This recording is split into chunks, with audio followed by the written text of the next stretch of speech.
Hello everyone, তো দেখতেই পাচ্ছ একটা ছোট্ট স্ন্যাক্সের ভিডিও নিয়ে তোমাদের সামনে।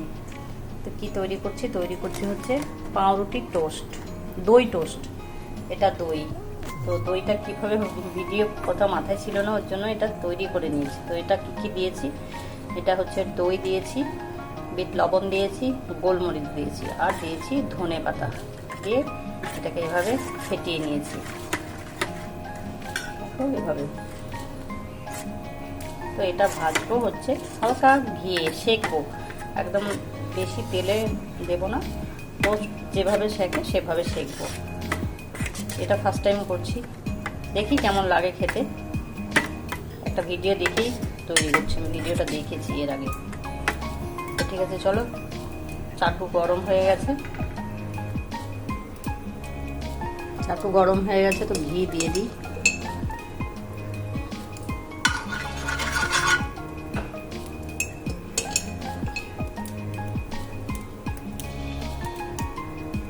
একটা করে ছাড়বো, প্রথমে দেখবো কেমন হয়, ফার্স্ট টাইম করছি তো।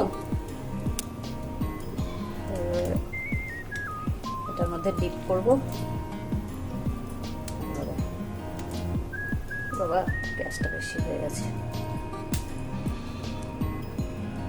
চলো এবার দিয়ে দিই।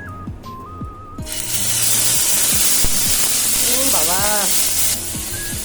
চাটুটা প্রচুর গরম হয়ে গেছিল, আমার মনে ছিল না কম করতে গ্যাসটা। এটা পুরো পুড়েই গেছে। একটু ঘি দিয়ে দিলাম।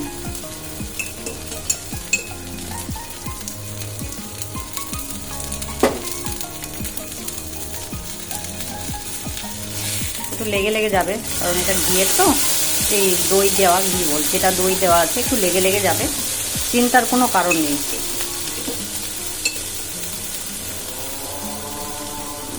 আজান হচ্ছে আমাদের।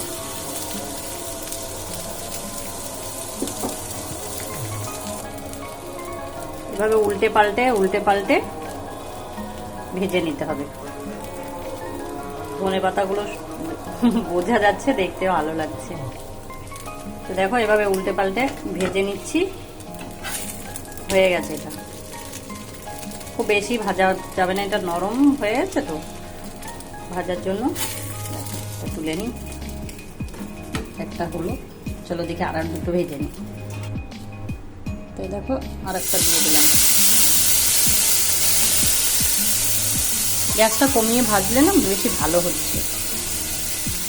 হাই ফ্লেমে দেওয়া যাবে না, একদম লো ফ্লেমে ভাজতে হবে। চলো এটাও ঝটপট করে ভেজে নিই আস্তে আস্তে। ঘি দিয়ে দিয়েছি, আবার লাগলে আবার একটু দেবো। ঠিক আছে, চলো এটাও ভেজে নিই, তারপর তোমাদের দেখাচ্ছি। তো তৈরি হয়ে গেল দই টোস্ট। খুব সহজ আর খুব তাড়াতাড়ি হয়ে গেল, খুব একটা বেশি দেরি লাগলো না। তো চাইলেই তোমরা সহজেই বানিয়ে নিতে পারবে। খুব সুন্দর কিন্তু, আর কি সফট হয়েছে দেখো, একদম নরম তুলতুলে স্পঞ্জ। ঠিক আছে, চলো দেখি ছেলেকে দিই কেমন লাগে। ঠিক আছে, পরে দেখা হবে।